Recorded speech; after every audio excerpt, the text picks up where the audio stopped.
सिंह आणि रानडुक्कर. एका गरम उन्हाळ्याच्या दिवशी एक सिंह आणि एक रानडुक्कर एका जंगलात फिरत होते. खूप गरमी असल्यामुळे दोघांनाही जोरात तहान लागली होती. काही वेळाने त्यांना एक छोटं डबकं दिसलं.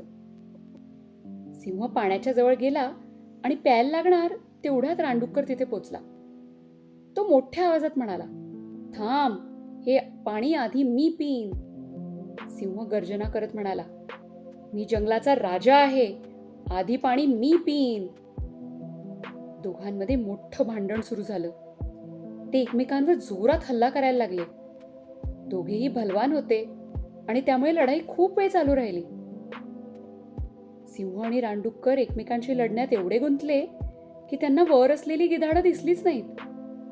हे पक्षी त्यांच्या लढाईकडे आशेने वाट पाहत होती की दोघांपैकी कोण पहिले थकून पडेल.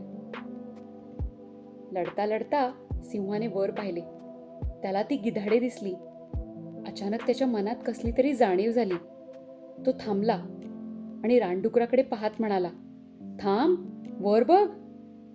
रानडुकराने वर पाहिले आणि त्यालाही ती गिधाडे दिसली. सिंह म्हणाला, "आपण इथे एकमेकांशी लढत आहोत आणि आपल्या लढाईचा फायदा ही गिधाडे घेणार आहेत. आपण जर एकमेकांना संपवले तर आपण यांचेच जेवण होऊ." रानडुकराने पण विचार केला आणि म्हणाला, "तू योग्य बोलतोस. हा झरा आपल्या दोघांसाठी पुरेसा आहे. आपण लढण्याऐवजी एकत्र पाणी पिऊया." त्यांनी एकमेकांना सलाम केला आणि पाणी वाटून घेतलं आणि आनंदाने निघून गेले.